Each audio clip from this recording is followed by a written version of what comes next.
मक्का दिफाई मुआहदे पर सदर ट्रंप की हिमायत को दिल की गहराइयों से सराहता हूँ। वज़ीर-ए-आज़म शहबाज शरीफ का कहना है, अमरीकी सदर की जुर्रतमंदाना और फैसला कुन क़यादत को ख़राज तहसीन पेश करता हूँ।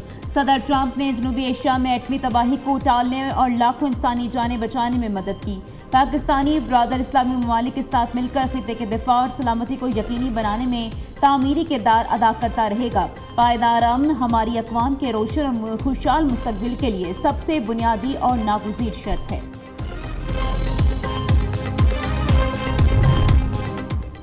अमरीका का मक्का मुश्तरका दिफाई मुआहदे का खैर मकदम। सदर ट्रंप का कहना है, सऊदी अरब, तुर्किया और पाकिस्तान के माबैन तय पाने वाला तारीखी मक्का दिफाई मुआहदा खुशाइंद इक़दाम है।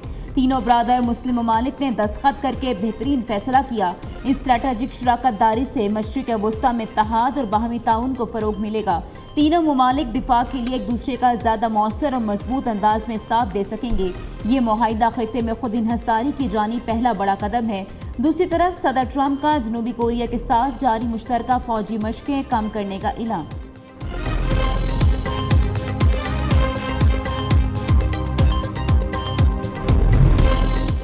अमरीका से मुआहदे में 60 रोज़ा डेडलाइन की कोई शर्त नहीं। अमरीका ने MOU पर दस्तखत के चंद हफ्ते बाद ही जंगबंदी को खिलाफ वर्जी की।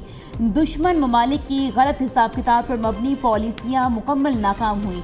आबने हुर्मुज़ में अदम तहफ़्फ़ुज़ की वजह अमरीका के गैर कानूनी इक़दाम हैं। तर्जुमान ईरानी वज़ारत ख़ारिजा इस्माइल बकाई का कहना है, पाकिस्तान और कतर खित्ते में कशीदगी कम कराने में अहम किरदार अदा कर रहे हैं। कुछ फरीकों ने मुज़ाकरात को नुकसान पहुँचाने की कोशिश की। ईरान और कतर के दरमियान कशीदगी कम करने पर राबता जारी है। कतर के साथ पायलट्स का मामला हमारे लिए अहम है।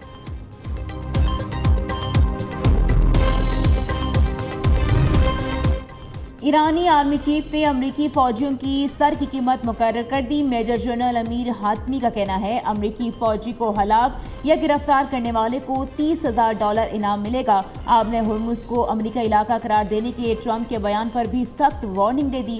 कहते हैं, ईरान के मुहाफ़िज़ आपकी टांगें तोड़ देंगे। ऐसी बातों पर मजाक करना भी बड़ी गलती है। खित्ते में अमरीकी फौजी अड्डों को साबिका पोजीशन में वापस आने की इजाज़त नहीं देंगे।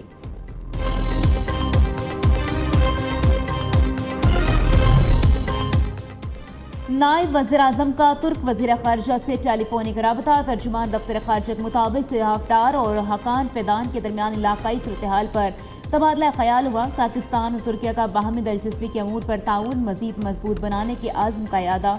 दोनों रहनुमाओं का इलाकाई अमन और सलामती के लिए सिफारती कोशिशें जारी रखने पर इत्तफ़ाक़। सिक्योरिटी फोर्सेस के बलोचिस्तान में 2 ऑपरेशन, 6 दहशतगर्द जहन्नुम हासिल। सिक्योरिटी ज़राए के मुताबिक ज़ारत और हरनाई के सरहदी इलाके में इंटेलिजेंस बेस्ड कार्रवाइयों में 4 दहशतगर्द मारे गए। बिस्मिमा कैंप के करीब दहशतगर्दों की मौजूदगी के इत्तला पर कार्रवाई। फायरिंग के तबादले में 2 दहशतगर्द हलाक, 3 जख्मी। एमुनेशन, मैगजीन, दस्ते बम और IED बनाने का सामान भी बरामद। सर्च और सैनिटाइजेशन ऑपरेशन जारी।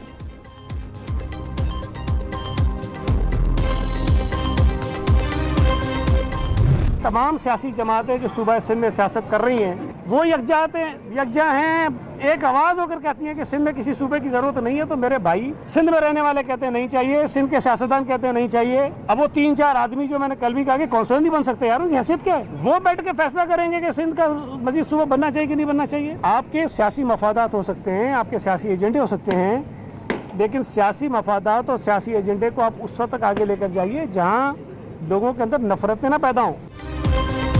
जो मर्जी कर ले, सिंध में कोई सूबा नहीं बनेगा। पूरा सिंध इस मामले पर लड़ पड़ेगा। लोगों के जहनों में बदगुमानी फैल गई तो नताइज कुछ और होंगे।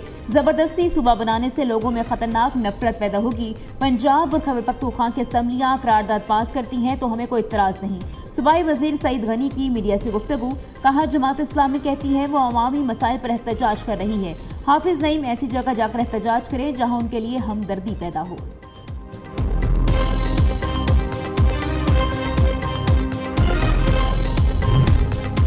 नून लीग आज़ाद कश्मीर में अपनी अक्सरियत से हुकूमत बनाएगी। नून लीग के उम्मीदवारों ने 25 नशिस्तों पर कामयाबी हासिल की। मखसूस नशिस्तों के बाद नून लीग की सीटों की तादाद 33 हो जाएगी। वज़ीर-ए-आज़म के मुशीर अनस सनाउल्लाह की न्यूज़ कॉन्फ्रेंस। कहा, LA-14 से कामयाब होने वाले साजिद इकबाल हमारी टीम का हिस्सा बने हैं। वो हल्के की तरक्की के लिए हमारा साथ देंगे। आज़ाद कश्मीर में पंजाब जैसी तामीर और तरक्की का आगाज़ करेंगे। कश्मीरी आवाम से जो वादा किए उन्हें पूरा किया जाएगा। धरने में बैठे 99% लोग मुहिब्बे वतन हैं।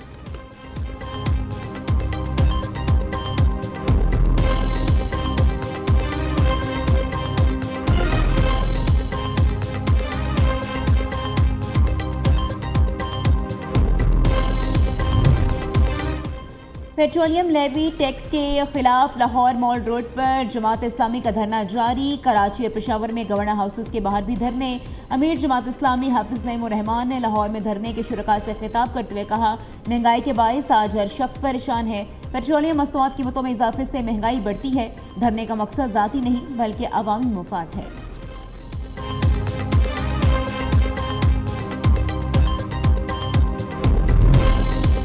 हाफिज नईम सियासत चमकाने के लिए माजी के मुआहदे को तोड़ मरोड़ कर पेश कर रहे हैं। सिंध हुकूमत ने कोयले से सस्ती बिजली बनाकर मुल्क को अंधेरों से निकाला।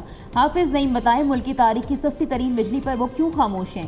तर्जुमान सिंध हुकूमत की अमीर जमात इस्लामी पर कड़ी तनकीद। सादिया जावेद ने कहा, पाकिस्तान बनाने की मुखालफत करने वाले आज हमें माफिया होने के सर्टिफिकेट देंगे। पहले अपने गिरबान में झांक कर देखें।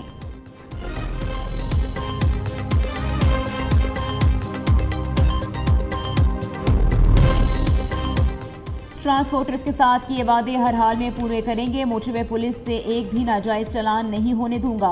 वफाकी वज़ीर मवासलात अब्दुल अलीम खान का कहना है, ट्रांसपोर्टर्स एक्सेल लोड पॉलिसी की खिलाफ वर्जी ना करें। मुकर्ररा हद से ज़्यादा वजन लादने से गाड़ियों और सड़कों को दोनों को नुकसान पहुंचता है। ज़रूरत पड़ी तो खुद सड़कों पर खड़े होकर ट्रांसपोर्टर्स के मसाइल देखूंगा।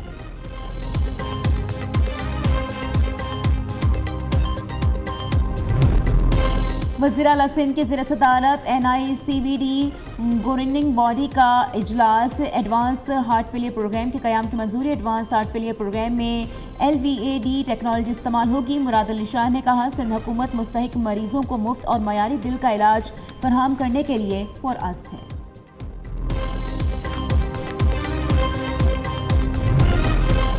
स्पीकर कौमी असम्बली ने पार्लिमानी रहनुमाओं का मुशावरती इजलास आज तलब कर लिया। इजलास दोपहर 4 बजे पार्लियामेंट हाउस में यासादी की ज़ेर सदारत होगा।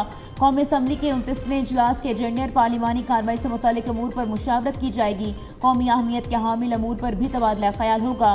कौमी असम्बली का इजलास शाम 5 बजे होगा। बजट इजलास के बाद ये कौमी असम्बली का पहला इजलास है।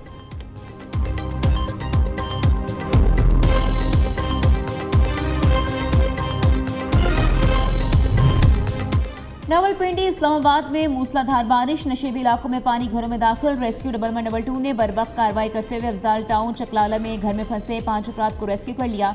रावलपिंडी के नालालई में पानी की सतह में खतरनाक हद तक इजाफा होने के बाद कमी। रेस्क्यू और वासो समेत तमाम मुतल्लिका इदारे अलर्ट।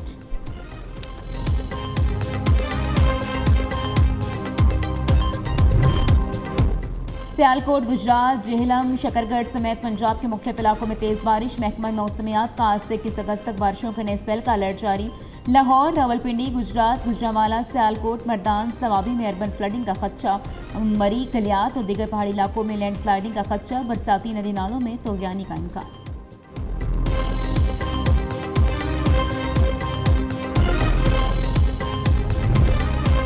वफाकी आईनी अदालत का कॉरपोरेट टैक्स दहिंदगान के हक में बड़ा फैसला। सुपर टैक्स के खिलाफ टैक्स क्रेडिट के एडजस्टमेंट कानून के मुताबिक जायज़ करार। वफाकी आईनी अदालत ने इस्लामाबाद हाई कोर्ट का फैसला कालअदम करार दे दिया। जस्टिस आमिर फारूक ने 6 सफ़ात पर मुश्तमिल तफसीली फैसला तहरीर किया।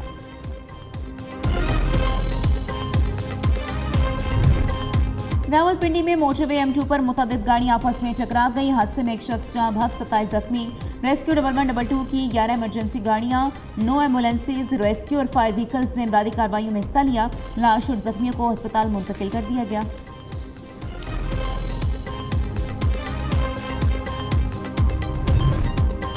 कोट अदू नहर से मजीद 3 बच्चों की लाशें निकाल ली गई। रेस्क्यू ऑपरेशन मुकम्मल। बच्चों की शनाख्त 6 साला मुनीब, 9 साला शाकिर और 10 साला सलमान के नाम से हुई। मुजफ्फरगढ़ कैनाल में 8 रोज कबल 12 अफनियों से भरा लोटा रिक्शा गिर गया था। 9 अफराद को बर वक्त बचा लिया गया था। 12 अफराद की लाशें पहले ही निकाल ली गई थी।